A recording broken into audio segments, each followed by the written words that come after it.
नमस्कार बच्चों। आज का जो प्रैक्टिकल है उसका नाम है इन्वर्टिंग ऑपरेशनल एम्पलीफायर। सबसे पहले समझते हैं कि इसका नाम इन्वर्टिंग क्यों है। क्योंकि हम लोग जब इनपुट सिग्नल इस तरह से वोल्टेज का देते हैं तो आउटपुट सिग्नल जो आएगा वो जस्ट इसके 180 डिग्री के फेस पे आएगा, मतलब इन्वर्ट होके आएगा। इसीलिए इसका नाम है इन्वर्टिंग ऑपरेशनल एम्पलीफायर। IC 741 हम लोग काम में ले रहे हैं। बेसिकली ये मॉडल्स होते हैं IC के, इंटीग्रेटेड सर्किट्स के, और आप लोगों की लैब में होपफुली यही IC आपको मिलने वाली है। सबसे पहले ये डायग्राम होता है इन्वर्टिंग ऑप एम्प का। इस तरह से आपको सर्किट को कनेक्ट करना है। इसमें बेसिकली हम लोगों ने इसके जो नेगेटिव टर्मिनल है ऑप एम्प का, उस पर वोल्टेज को लगाया हुआ है, मतलब इनपुट दिया हुआ है।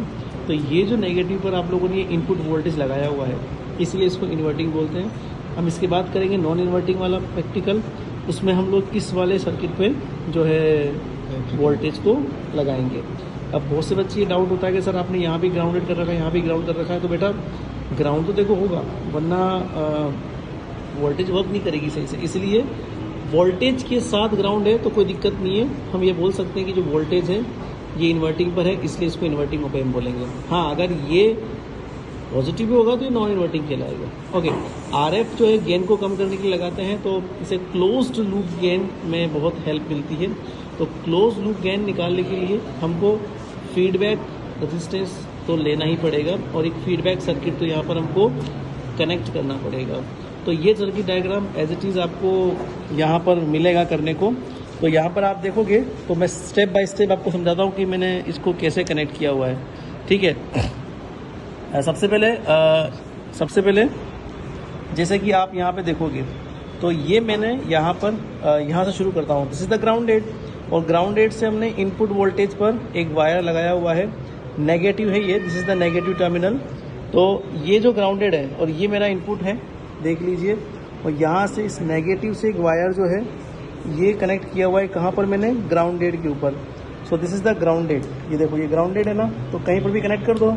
तो ये फर्स्ट स्टेप आपकी कंप्लीट है कि आपने ग्राउंडेड से और इस नेगेटिव पे वायर कनेक्ट किया हुआ है। नाउ द सेकंड थिंग, इसके पॉजिटिव से आप लोगों ने किसी भी एक इनपुट रेजिस्टेंस के ऊपर वायर कनेक्ट किया हुआ है। इनपुट रेजिस्टेंस हमने 110 दिया हुआ है। तो यहाँ पे ये जो पॉजिटिव है, इससे मैंने कहीं पर ये सपोज मैंने 10 के ऊपर किया हुआ है, जैसा मैंने आपको लिया है। आप इसमें से कोई भी एक चूज़ कर सकते हो जैसा आपको लगे। ठीक है, फिर उसके बाद मैंने क्या किया हुआ है, इस रेजिस्टेंस का सेकंड पार्ट जो है ना, उसको इस नेगेटिव पे जोड़ा हुआ है IC के। देखो इधर ये रेजिस्टेंस का जो सेकंड पार्ट है, दिस इज़ 1, ये मैंने कहाँ कनेक्ट किया हुआ है। देखो ये वायर जा रहा है और ये वायर जो है कनेक्ट किया हुआ है यहाँ पे। देखो ये नेगेटिव के ऊपर मैंने इसको यहाँ से कनेक्ट किया हुआ है। नाउ जब यहाँ पर आ गए तो इसी के नेगेटिव से मैंने RF के ऊपर किया हुआ है कनेक्ट। RF मैंने यहाँ पे 22 लिया हुआ है। तो मैंने क्या किया, इसके जो नेगेटिव है यहीं से देख लो एक और वायर जोड़ा, और मैंने इसको उठा के कहाँ कनेक्ट किया है, RF के ऊपर कनेक्ट कर दिया। ये मैंने RF लिया हुआ है। चलो मैंने 10 पे लिया हुआ है, मैं आपको 22 पे लिखा था। ये 22 को मैंने कनेक्ट कर दिया। RF का जो दूसरा पार्ट है ये वाला, क्योंकि रेजिस्टेंस के ऊपर तो प्लस माइनस होता नहीं है, कहीं पे कनेक्ट कर दो। तो रेजिस्टेंस का दूसरा पार्ट मैंने उठा के कहाँ कनेक्ट किया हुआ है, ये देख लो, ये आउटपुट पे ही जा रहा है ना, ये आउटपुट पे कनेक्ट किया हुआ है। वही देख लो RF का दूसरा पार्ट आउटपुट पे कनेक्ट किया हुआ है। ये 15 वोल्ट पे मैंने लिया हुआ है मैक्सिमम, क्योंकि 15 वोल्ट ये बता रहा है कि ये मैक्सिमम वहाँ पर आपका सर्किट काम कर सकता है। प्लस 15 वोल्ट है, देख लो ये प्लस 15 वोल्ट से एक वायर गया और ये मैंने ये प्लस 15 वोल्ट पे कनेक्ट किया। देख लो लिखा हुआ है ना 15 वोल्ट। और ये माइनस 15 वोल्ट है, इसको मैंने कहाँ कनेक्ट किया हुआ है, माइनस 15 वोल्ट को माइनस 15 वोल्ट पे कनेक्ट किया हुआ है। और लास्ट चीज़ है, इस पॉजिटिव को आपने ग्राउंडेड कर देना है। तो इस पॉजिटिव को आपने ग्राउंडेड कर देना। तो मैंने पॉजिटिव ग्राउंडेड कर रखा है, तो सारे सर्किट खत्म हो गए।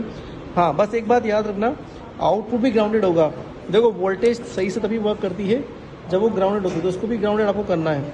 तो ये मैंने आउटपुट का एक पोर्शन उठाया यहाँ से, है ना, और ये उठा के सीधा ग्राउंड में लगा दिया। अब सर्किट पूरा तैयार है। अब आप यहाँ से जब ये से बढ़ाओगे इनपुट वोल्टेज, तो देख लो ये इनपुट वोल्टेज बढ़ रही है, तो आपको रीडिंग नोट करनी है। कोई भी एक रीडिंग आप नोट कर लो। ये पहले सर्किट ऑन करो। ये इनपुट वोल्टेज मान लो कितना है, 2 है ना। ये 4 भी कर सकते हो, 6 कर सकते हो, जो भी आपकी इच्छा हो। तो सपोज 2 है, तो 2 करते मेरा आउटपुट वोल्टेज ये मैंने कनेक्ट किया हुआ है। ये वोल्ट मीटर आपको कनेक्ट कर देना है बेटा, है ना। ये वोल्ट मीटर देखो इधर, ये वाला वायर आपको आउटपुट का है, तो एक तो आपको कर देना है ग्राउंड में, और वोल्ट मीटर का दूसरा हिस्सा ये जाएगा आउटपुट में। तो इससे लग जाएगा, ये रहा हिस्सा, ये कहाँ जा रहा है, ये रहा, ये आउटपुट में जा रहा है। तो इससे लग जाएगा कि आपका आउटपुट मेजर हो रहा है। और ऐसे ही ये हिस्सा है, ये इनपुट का है, इसलिए इसका एक हिस्सा तो ग्राउंड में जा रहा है, और जो दूसरा हिस्सा है वो मेरे इनपुट में जा रहा है। यहाँ पे देख लो, ये रहा। तो जैसे आप इनपुट बढ़ाओगे ना, तो ये आउटपुट बढ़ रहा है। तो कुछ नहीं करना है आपको, ये देखना है कि आपने दो किया इनपुट, तो आउटपुट में कितना हुआ, 4 हुआ, है ना। तो आपने लगभग यहाँ पे इनपुट में 2 दिया, तो आउटपुट में 4 आया। तो गेन कितनी आई, आउटपुट और इनपुट मतलब 2 आई।